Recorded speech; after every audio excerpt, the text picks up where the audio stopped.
So I just found out 3 seconds ago that I'm introducing my colleague, John Urschel, but John's very easy to introduce. He's a man after my own heart. He likes to do mathematics, and he likes to do it with Julia, so what's not to love?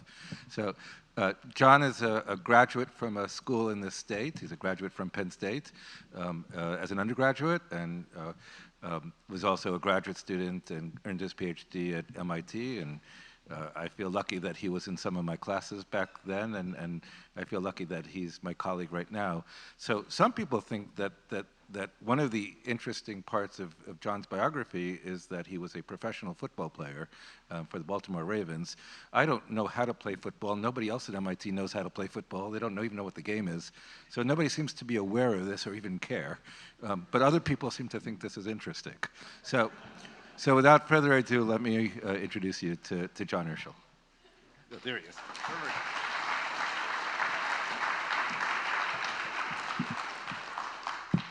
All right, great. Okay, that was a very nice introduction. I'm not sure I've ever had one quite like it. Okay, and I never will again. So what I'd like to talk to you all about today is an interesting math problem, a pretty cool math problem that it has a pretty long history going back all the way to sort of, the start of modern computers. And I'd like to talk about the history of the problem, some recent progress, and actually how, Julia has really helped with a lot of that recent progress, okay?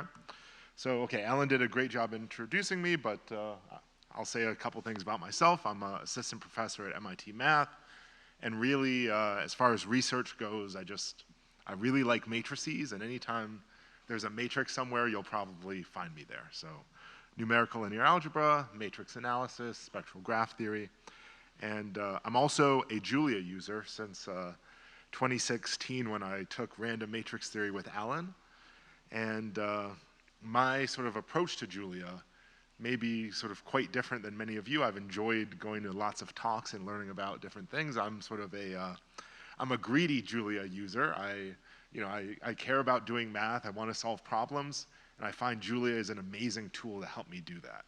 It's a language where, coding really feels like, close to mathematics, and there's something I want to be able to do. I just sort of Google around, and what do you know, there's a package for that. There's a, package for some random matrix theory thing I want.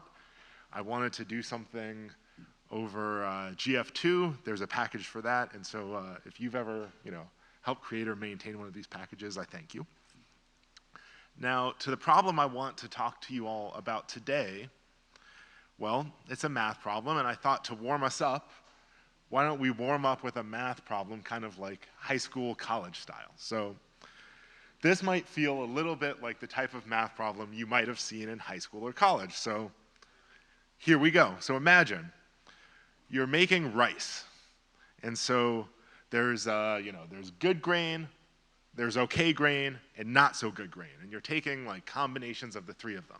And so the problem tells us if we take 3 bundles of the really good stuff, 2 bundles of the normal stuff, and 1 of the bad stuff, we're getting 39, I don't know the units, but we're getting 39 something of grain.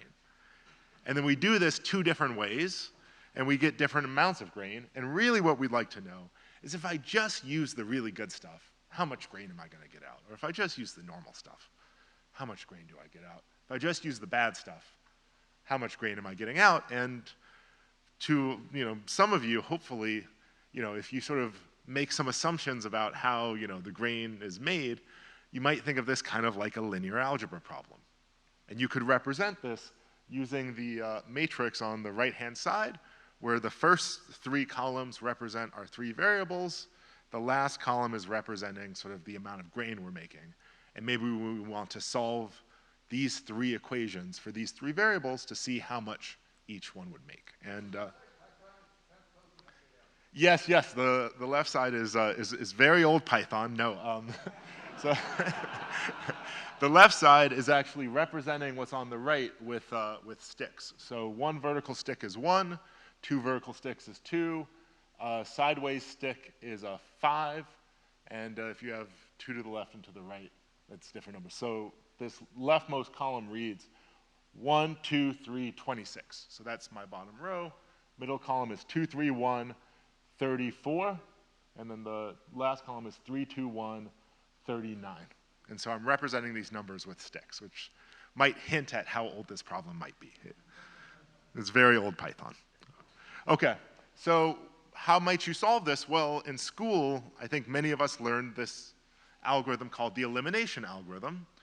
We take multiples of one row and subtract it from the other rows to remove values and create zeros. And we do this over and over again. So for instance, here, what you'll see is happening is the second row is being scaled by 3, and then we're subtracting 2 times the first row from the second to create a 0 in that leftmost middle entry. And again, this is being done on the left with sticks. And you can do this again to now put a 0 in the bottom left corner. And then you can do this again to put a 0 in the sort of bottom left middle corner there. And now with something like this, you can go back and now you can solve for the variables successively. And the answer you get out, in case I know you all were dying to know, is that one bundle of the really good stuff yields 9 1/4 of rice. The normal stuff yields 4 1/4, and the not so good stuff is only 2 3/4. Okay. So this is an example of Gaussian elimination in a very early form. So this example actually appeared in the 9 chapters on the mathematical art, dated about 200 BCE. So, like I said, very, very old Python.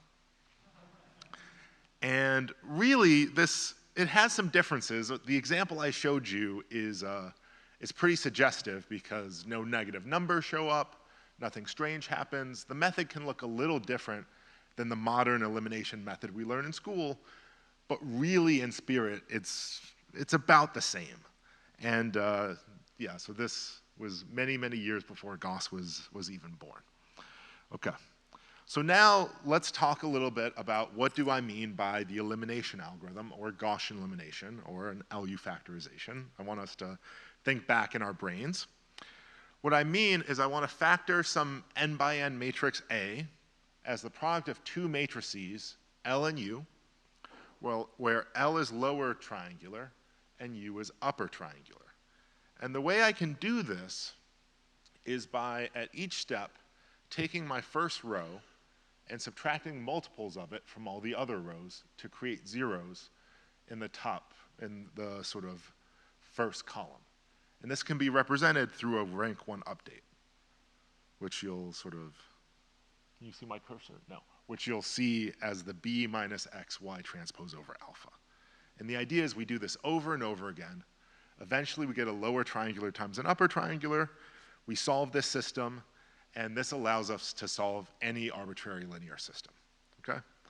And not every matrix has an LU factorization. For instance, if you have a 0 in the top left, that could be a problem. You might need to permute your rows, you might need to permute your columns. And the issues that show up aren't just a 0 in your top left entry, but really, when you have some entry in your top left that's pretty small. So you could imagine, having a 0 there is a problem for a computer because you're trying to divide by 0, but in fact, dividing by something small can be just as dangerous. So imagine, you have an epsilon in your top left, you're going to get some LU factorization where the entries start looking like 1 over epsilon. And now, I know I'm in front of an audience where I don't need to convince you that this is scary, but okay, I'm a mathematician, I'm in a department with lots of pure mathematicians, and the moment I say, I'm thinking about error and Gaussian elimination, I get stopped immediately. They say, hold on. Is Gaussian elimination not an exact algorithm? You're just adding, subtracting, multiplying, dividing. Gaussian elimination is exact and exact arithmetic. So I know you all know better, but please just act like you don't. So why don't we compare? So let's open up Julia. We'll use linear algebra. And I'll take a 1,000 by 1,000 0, 1 matrix and just length 1,000 0, 1 vector. Okay? And let's see how exact arithmetic versus floating point arithmetic does. Okay? So first, I'm just going to run one once. I'm not going to tell you how long it took. I want to avoid pre-compile time. And now, how long do you think it's going to take in Julia to solve a 1,000 by 1,000 linear system? Any guesses? I did it on this laptop. Let's see, it took, yeah, pretty close. Not too far. So it's very, very fast. That's the easy thing to know. Now, using rational big N, how long is it going to take me? It would take me about the time of this talk. It would take me about 40 minutes. And, well, how big is one entry of the exact answer? There you go. The, yes, the division symbol is right around there, if you're looking for it. And then you might say, well, okay, it took me 40 minutes, but I got the exact answer. You know, how much better should I feel about myself for having the exact answer? And sadly, the answer is not that much better. Like, the thing you compute is accurate to, 10 to the minus 13. So somehow, exactly computing things for Gaussian elimination is not really a strategy for success. So we really need to do things in floating point arithmetic. And in floating point arithmetic, we really understand how error propagates in Gaussian elimination pretty darn well. And this has been known since, since Wilkinson in the 60s, one of the sort of godfathers of numerical linear algebra.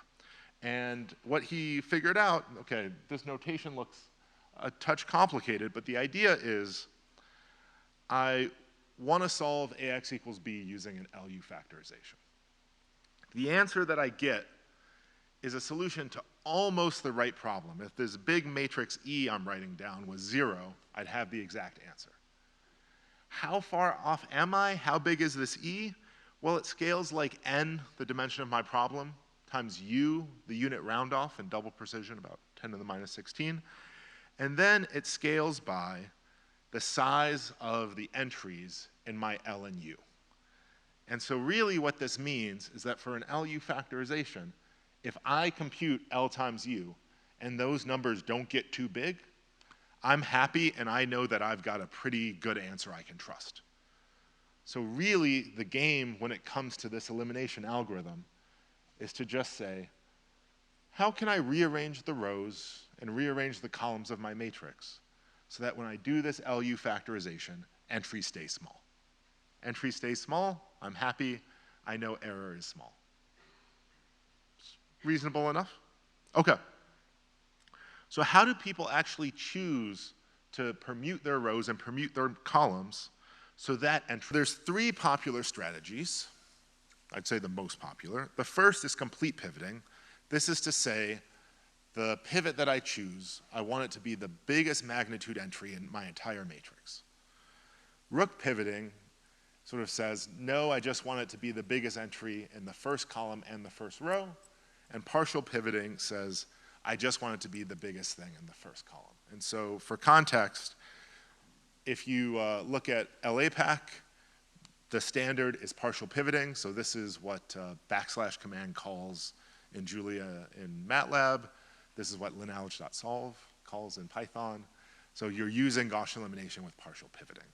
Gaussian elimination with complete pivoting is sort of a famous, more stable, sort of more theoretically popular algorithm. This was actually von Neumann's favorite. This was actually the standard technique around the 40s. And then rook pivoting is pretty modern. The idea is it's supposed to be some Goldilocks between these 2 strategies. Okay? And for this talk, I'm going to focus a lot on partial pivoting and complete pivoting and sort of the parallel stories that have shown up in these 2 areas over the years. Okay. So now we know what Gaussian elimination is. We know about some of the choices and strategies people use. Okay, I showed you an example in Julia, but computers haven't really shown up so much. I said it's 80 years of computing, and okay, I'm not counting 200 BC as computing as close as that looks to Python. What I'm going to consider computing is what happened around the late 1940s. And so at the Institute for Advanced Study, John von Neumann and Hermann Goldstein they created what was called the IAS machine. And this was one of the first stored program digital computers. Which one was the first, which one was the second? This seems like a very sensitive topic. IAS claims it was actually the first. Other people claim this is not the case, but it was one of the first and very early on. And so they have this machine, and what they want to do is understand, can we do anything with this thing? Can we compute with it? Can we give it a problem and trust the answer we get out? So they really wanted to study rounding and computation. And the very first algorithm they wanted to understand was Gaussian elimination with complete pivoting. And unfortunately, they did not program in Julia in 1947, but yeah, hopefully, you know, some of their acolytes have learned their lesson. And okay, von Neumann, for those of you who sort of know about, you know, this famous mathematician called the Martian, unfortunately he died quite young, but Goldstein in his, in a sort of part memoir, part, you know, book about computing, said that they chose this topic intentionally as the very first paper they wrote to really understand how to do computations on a machine, because they felt that solving a linear system was absolutely fundamental. And in the paper, they actually failed in their goal. They managed to show that Gaussian elimination for a symmetric positive definite matrix under complete pivoting was numerically stable. So you can think like some version of Cholesky is numerically stable. And in the paper, they felt that Gaussian elimination in general should be stable, but they felt that proving this was beyond the tools that they had at the time. This is roughly what they said in the paper. Okay. So then around the 1960s, Jim Wilkinson comes along. And okay, Wilkinson, a Turing Award winner, really revolutionized numerical linear algebra and, you know, parts of numerical analysis as well. And in the 1960s, he produced error estimates for Gaussian elimination that looked like the one I showed you before. He was the first person to recognize that this thing is actually stable as long as entries don't get too big. And he recognized the dependence on what we'll call the growth factor, which I wrote before, but you should think about as the largest entry in L or U. For partial pivoting, the algorithm which, you know, is implemented and we all used, he showed that this quantity can be exponentially bad in the worst case, and that this bound is tight. For complete pivoting, he produced an upper bound using a pretty clever technique that says we're doing much better. It's n to the log n, which still gets big, but gets big gracefully. But he didn't believe this. He thought, no, this is absolute nonsense. This algorithm should be completely stable. The entries of L and U should never get bigger. Well, for complete pivoting, the entries of L never get bigger than 1. The entries of U should never get bigger than, let's say, n, for an n by n matrix. Okay? And to illustrate what can go wrong in partial pivoting for this sort of catastrophic matrix that Wilkinson was describing, okay, let me use linear algebra again. I'll just make n 100. And now what I'll do is I'll just define the matrix that Wilkinson was talking about. So to show you what it looks like, it has 1s on the diagonal, minus 1s below the diagonal, and 1s in the rightmost column. And when you do Gaussian elimination with partial pivoting to this matrix, what happens is the entries in the rightmost column double at every step, while the rest of the matrix stays the same. And so that means the entries in the rightmost column are getting exponentially big, and bad things start happening. So for instance, if I just take some x, some random vector, I want to choose x so I know what the actual answer is. I compute my b, and now I just want to get my x back and see how well I do with the backslash command. I'm getting, this is not a very good answer. Just outputting 0 is almost equally a good guess. So somehow something has gone really wrong here, even for a 100 by 100 matrix.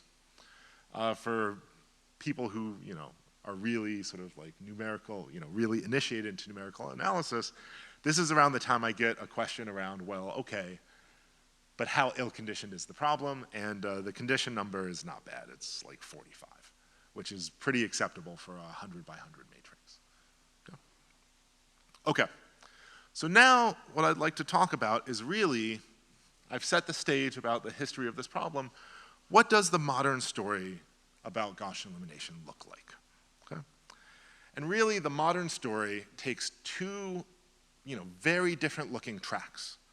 On one hand, you have partial pivoting, where we know what's the worst thing that can happen. And the question really becomes, how rare is this bad thing? There's a bad thing. It can really bite you. Is it very, very rare? Is it just a little rare? And the study and sort of research that has gone on is around understanding whether we should just not worry about this because it never happens, or to understand why this problem is actually not much of a problem at all and easily dealt with. So average case analysis is the idea that, okay, if I take some average looking matrix, this will never happen. The growth factor, how big the entries get, won't get too big. And then there's this idea of smooth analysis that maybe bad things can happen, but even if a bad thing happens, it's very, very brittle, meaning that even just moving a tiny bit away from a very bad thing, all of a sudden leads to something where there's no problems. On the other hand, for complete pivoting, we don't even know if something bad can happen. I mean, okay, certainly we know things can't get too bad based off Wilkinson's proof, but really there, the search is to understand, do the lower bounds and upper bounds, do these match somewhere, and where do they match? The upper bound says something looks like n log n, which does get pretty big as n gets big. The lower bound says n, and these two things are embarrassingly far away. And so understanding where does the truth lie, and where in this band, and how do we get there? Okay, so I'll start with partial pivoting. So for partial pivoting, this idea of an average case analysis was really championed by Nick Trefethen in this paper with Trefethen and Schreiber, also in his book, Trefethen and Bao. They sort of numerically studied the growth of random matrices, and an observation really started to sort of occur. Alan observed this as well, that for partial pivoting, it seems like the largest entry of your matrix really scales like root n with high probability. I won't say the precise version of what people conjecture, but this is roughly the spirit. And recently there's been good progress to show that this quantity is at most polynomial, but okay, the techniques of this 2024 paper, it's a very long paper, it's very technical, and oh no, that's not good. Ah, okay. It's keeping us on our toes. Comes right back on. Okay, perfect.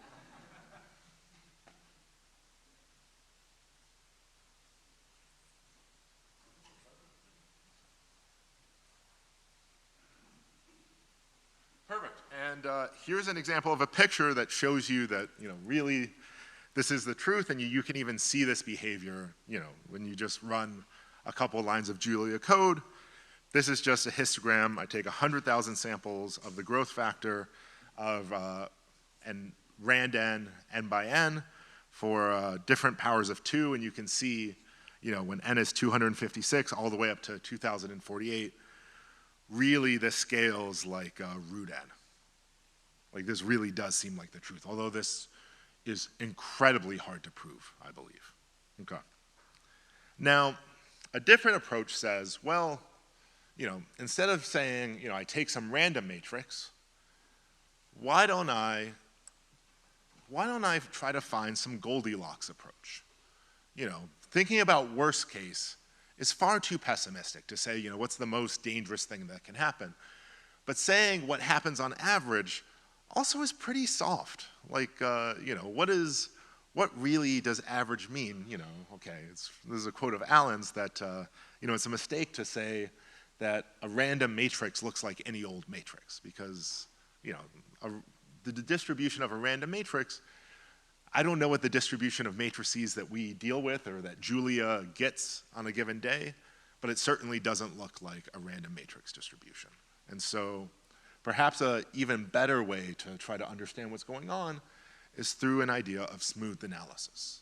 And smoothed analysis in a nutshell says, I'll let you pick any matrix you want.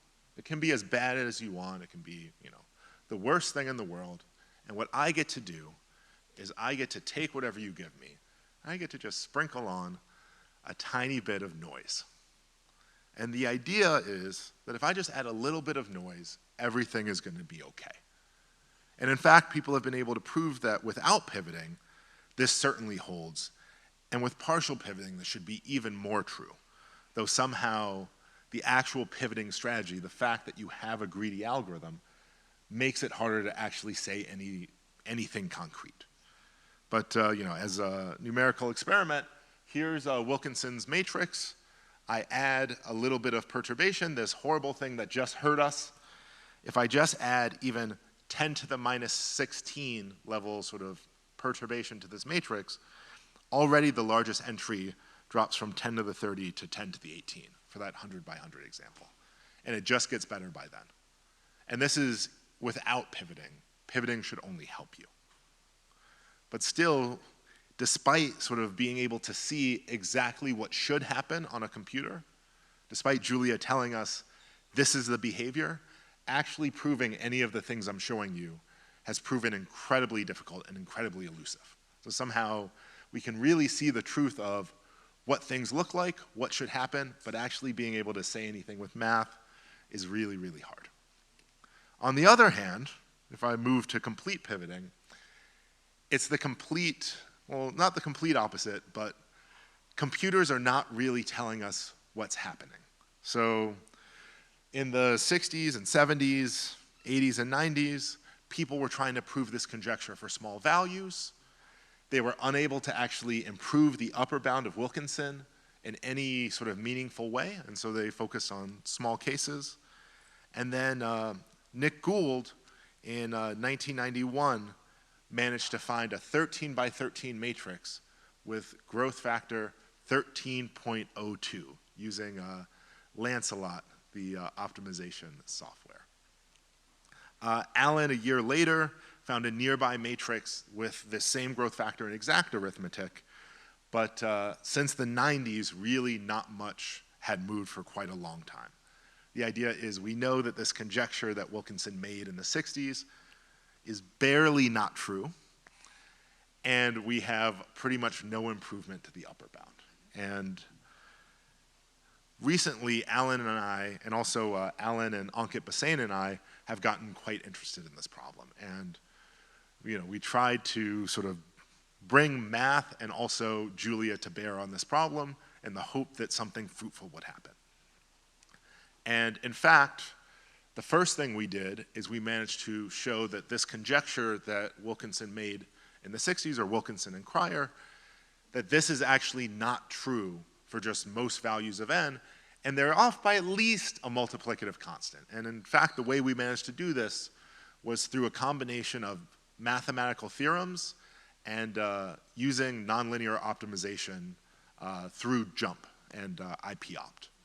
And so the idea is we use jump, calling IPOpt, to try to find locally extremal matrices. And then we proved math theorems that allowed us to take these extremal matrices in floating point arithmetic and prove that they must be genuine examples, and then to interpolate those to construct matrices that have large growth for all values of n. So this lower bound, a crucial ingredient was really using IPOpt, which was made quite easy, at least for me, through jump. So I'm very appreciative for the existence of jump. Then about a year later, we set our sights on the upper bound. And for the upper bound, I'd like to say a couple words about the idea of how we improved Wilkinson's idea. And okay, I've been to a lot of optimization talks here, so I thought, why don't I show you a little bit of a flavor of what the upper bound looks like. It's an LP type argument, and then I can tell you a little bit about the spirit of how you improve this, and then also how using jump and using Gurobi and other things sort of helped come up with the right clever mathematical proof. Okay. So for Wilkinson's proof, what he does is he bounds the products of the pivots of Gaussian elimination using Hadamard's inequality. So I'll let the pivots P1 to Pn denote the entries that I'm using to remove rows at every step. And the point is, the maximum growth factor, you can really think about the biggest entry in the bottom right corner of your upper triangular matrix.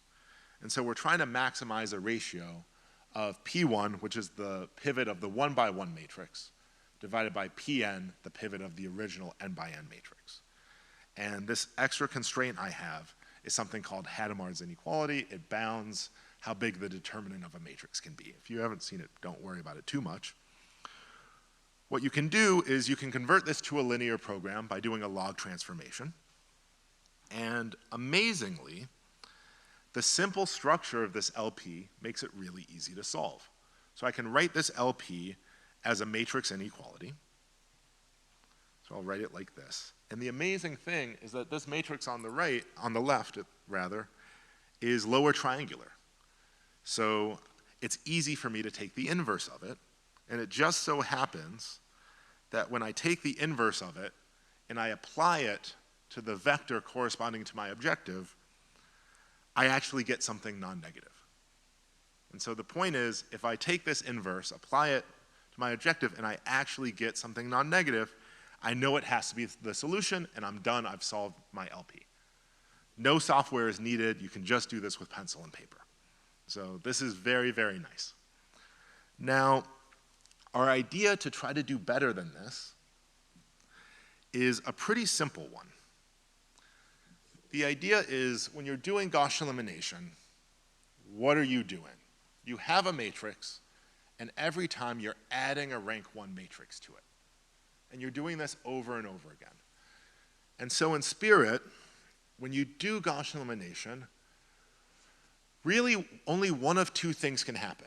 Either you get some matrix that has really big entries from adding a bunch of rank 1 things, or you have a matrix that has really large rank. And when I mean really large rank, I mean sort of like numerical rank. You know, the main singular values, it has many singular values that aren't too small. One thing to notice is that you can't actually have both. Because if I started with some matrix, maybe all its entries were at most 1, I add a bunch of rank 1 matrices to it. Maybe I add, log n of them or root n of them. Then when I'm done, either the entries aren't too big and it has pretty high rank, but if the entries are really big, the rank needs to be pretty small because it's essentially only the perturbations that I added that make the entries big, and so the rank really has to be mainly those things. And so this trade-off allowed us to prove a sort of tighter version of Hadamard's inequality to try to come up with a better linear program. So we get some more complex linear program that looks complicated. We have a constraint for every choice of K and L, where you can imagine K is the size of your matrix, and L is how many steps of Gaussian elimination you look, and you want to apply this inequality to that jump. So we get this improved linear program from this idea, and then the big question that I found myself asking myself for quite a while is, okay, what's the optimum? Is this actually going to give us anything better than Wilkinson's original bound? You can do lots of things, and somehow mathematically you don't get an improvement out. And so the big question is, do we get an improvement? And if so, how do we prove it? And the answer is, well, I use jump. I use a linear programmer solver. I use one that works very well and scales up to pretty large values. And then I just look and see what constraints are tight. And so I made plots like that, where the black dots are telling me the constraints that are tight, and the rest are telling me these are ones that are never really achieved. And then I just say, well, okay, well, let me just try to use those in some clever way. And what do you know?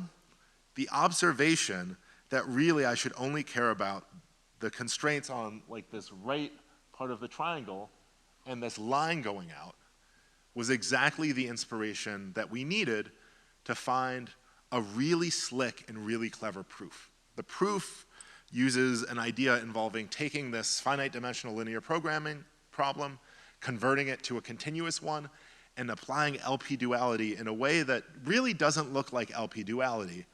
And it all looks very clever, and I have to say, it feels like one of the cleverer proofs, that I've come up with.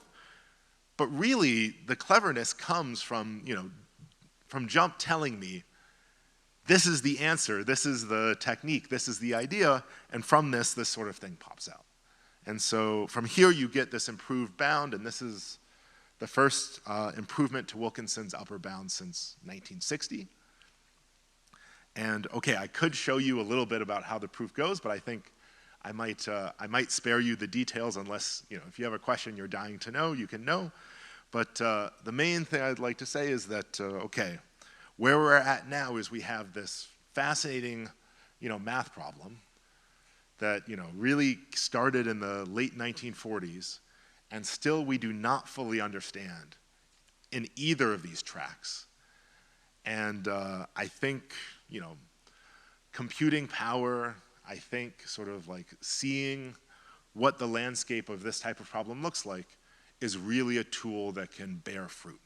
And so I hope you enjoyed the lesson on an old problem, and I hope you enjoyed learning a little bit about Gaussian elimination. Again, I'll stop there. I'm not going to show you this part, and I'll just say thank you. So.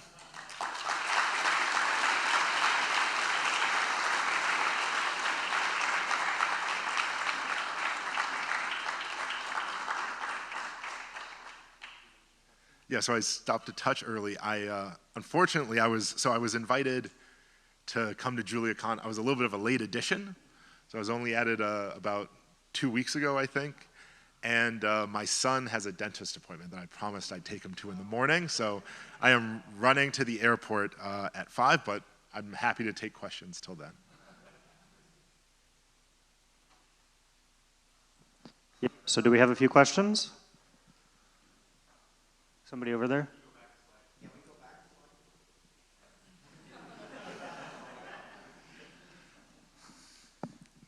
Yeah, while someone's asking a question, the idea is you convert all these things to sort of continuous, you convert all these things to continuous constraints, you do some integrals, and then you find that you can't do better than a certain amount, and you do some duality. Yes? First, thanks for a really beautiful talk. Second, so it seems that sort of the hard thing is starting with pivoting algorithms designed by numerical linear algebraists and then proving something that's general about them. In your experiences in doing this, have you gained any inspirations about how you might go the opposite direction? That is, starting from an intuition about what you can do sort of theoretically and use that intuition to design novel pivoting algorithms? Great question. I would say maybe less what I've been able to show theoretically, because it's very, very little, and I would say it's very little for most of us. But what I've gleaned experimentally is that, partial pivoting is, very, very good under just tiny, tiny perturbations. And in fact, randomized partial pivoting is probably just guaranteed to work with, save for, exponentially small chance for any instance. So that randomized works incredibly well here. Yeah. Any other questions? Oscar?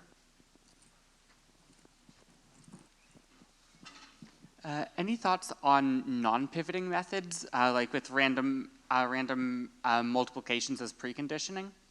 Yes, so there's been some really interesting work on this lately. So one thing you could do is you take some matrix you don't want to pivot, just hit it on the left and the right with some like random orthogonal matrix, and this will work well. So in fact, Laura Grigori and Jim Demmel, and maybe there was a third author who, if you're here or watching, I apologize, proved that this will do pretty well for you.